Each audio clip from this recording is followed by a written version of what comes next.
fire. Try shit. Okay, this is weird too. This is the first thing we've ever done, ever. So, I don't know. Brian's gonna tell a story.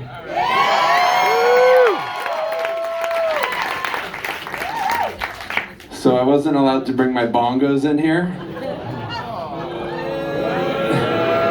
But they said, you can have lots of glory by reading a story, you just have to follow an Emmy Award nominated storyteller.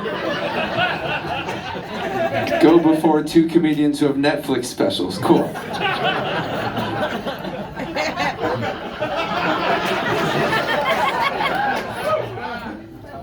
This is a story about mouse crap.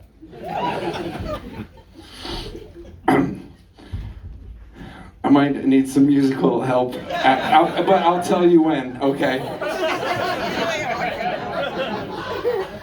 I can't see anything.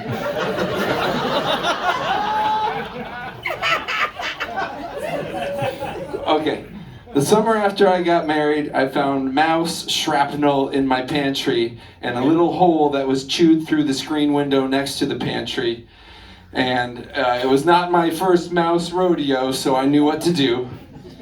I went to the hardware store and I bought snap traps, because I am a snap trap kind of guy. The glue traps are too evil for my taste, and the little humane catch and release traps are too time consuming.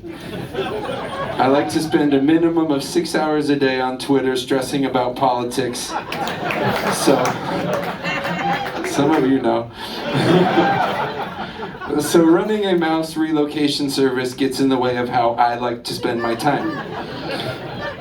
So I set the snap traps and found a place in Chinatown to fix my screen window for cheap. The lady offered me two options. For $18, they'd replace my screen, or for $60, they'd replace my screen with a special wire mesh that rodents can't chew through. And this is where I made my first mistake. I am a frugal person to a fault. Somewhere in the back of my mind, I was playing a game called I Bet I Can Resolve This Mouse Situation for Under $25. It's kind of a warped version of Name That Tune that involves mice and deep pathological sickness. So I ordered the regular screen. And the woman smiled at me and looked down at the floor and muttered something that was definitely Chinese for "see you in a few days, jackass."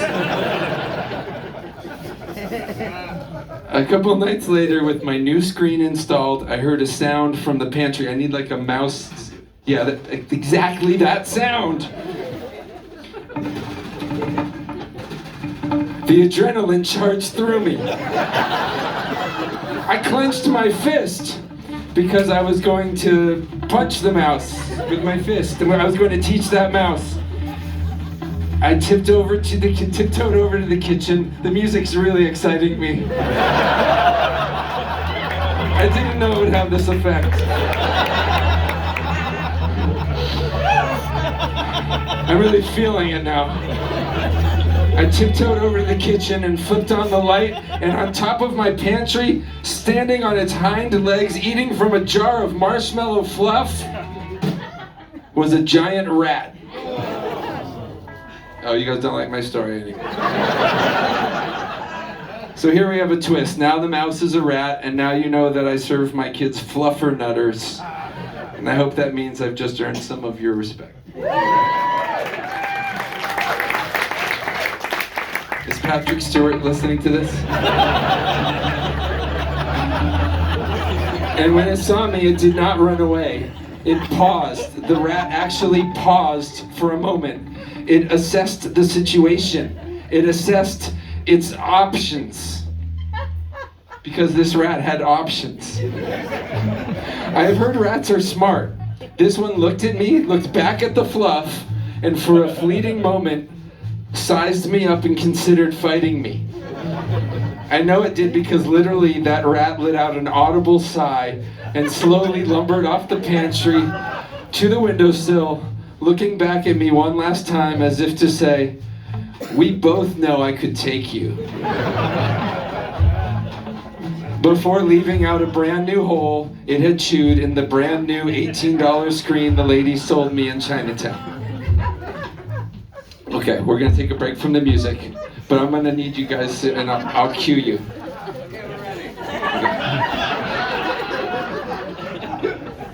Now I hate rats and I was like trembling, but I gathered my wits. I scraped the top layer off the fluff and discarded it, preserving the perfect fluff beneath for sandwiches. No, that's too frugal, hang on. This is a fake pen. Okay, I threw out the fluff. I recycled the container, Adam. I closed my windows and I took stock of the situation. Now it has become personal. Now I have to go back to the lady in Chinatown. She has been waiting for me. Okay, yeah, let's do it. Let's go. When I walk in with another sad, chewed up screen, she avoids eye contact with me. She is humiliated for me. She knows the measurements of my screen. She knows why I am there. It is a brief and joyless and inevitable exchange. Back at the homestead, I install the new wire mesh screen and make my second mistake. I declare mission accomplished. Because imagine my horror to discover a day later that was good. This fluff-eating rat chewed right through the $60 screen that rodents can't chew through and left a pile of rat shit in my pantry. So now I'm starting to lose my mind. I bleach out the pantry and I take out the screen window again, and the whole thing is costing way more than $25. And my in-laws are visiting in a few days. So I march to the hardware store and buy a rat glue trap. They don't like my story. A rat glue trap is this massive wooden plank of suffering. But at this point, I'm not concerned with being humane. I am at the other extreme. I want to torture this goddamn rodent. If the hardware store sold a trap that would castrate the rat and make it wear its dick as a helmet while it bled to death, I'd buy it. Who wrote this?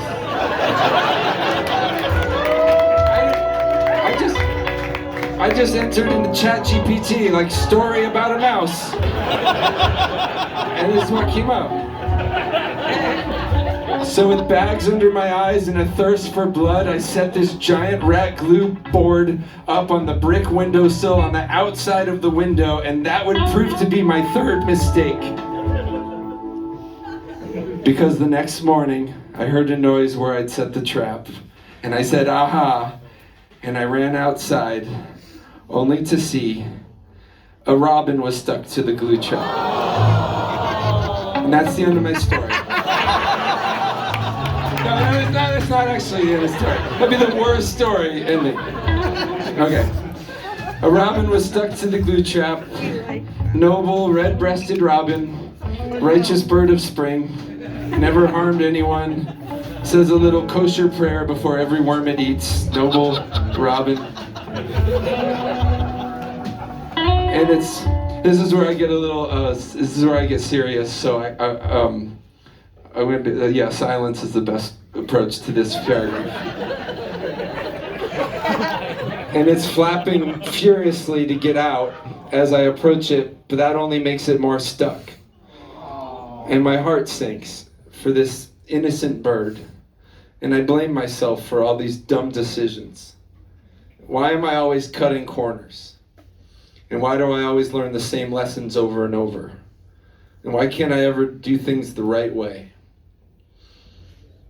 And at that moment, my phone rings.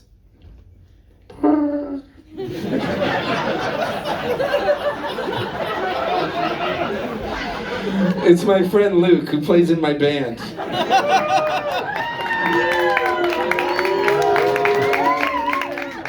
The story's almost over. Luke builds houses and hunts elk and actually practices his instrument.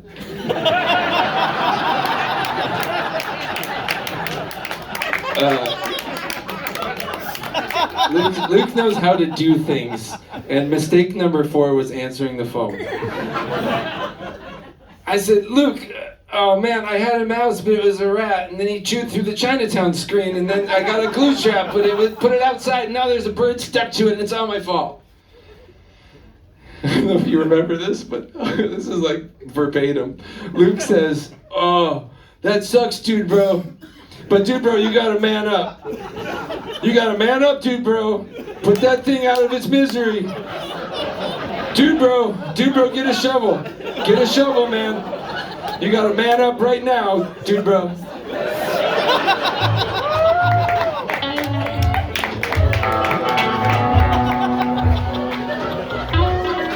And I hate that he's right. I do need to man up. So I get my spade, and I look at this poor suffering bird and decide that this once, I will take care of business. And I raise the spade over my head, and I can barely look. But then I made the first good decision of the story. I go inside and Google it, and apparently all it takes is canola oil to get something unstuck from the glue trap.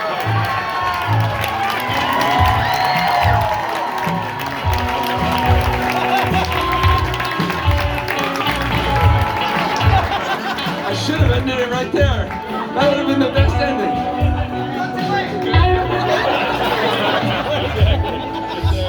So I poured canola oil all over this robin. So I poured canola oil all over this robin. And wouldn't you know, the thing was unstuck in seconds. And I was so happy. I called Luke and I said, canola oil, it worked, dude, bro. And I felt such joy. I mean, something was wrong with its wing and it couldn't really fly. It just sort of jumped around the backyard like a pet, eating little kosher worms and reeking of canola oil. Until a few days later, my mother-in-law was over and she complimented the house. The pantry smells like bleach, she said. And I smiled and looked through the freshly repaired screen window and saw that my little tortured robin had moved on. And I like to think that even though it might have gotten picked off by a hawk or eaten by the rat, I like to think that it's up in a tree looking down on me and saying, thank you, Thunder God. Thank you for not manning up, dude, bro.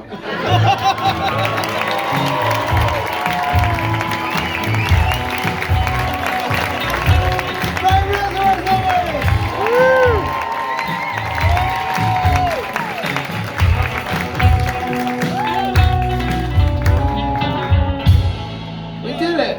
Good job, Brian. Good job. You did it. Try. You gotta try. Okay, moving on. Holy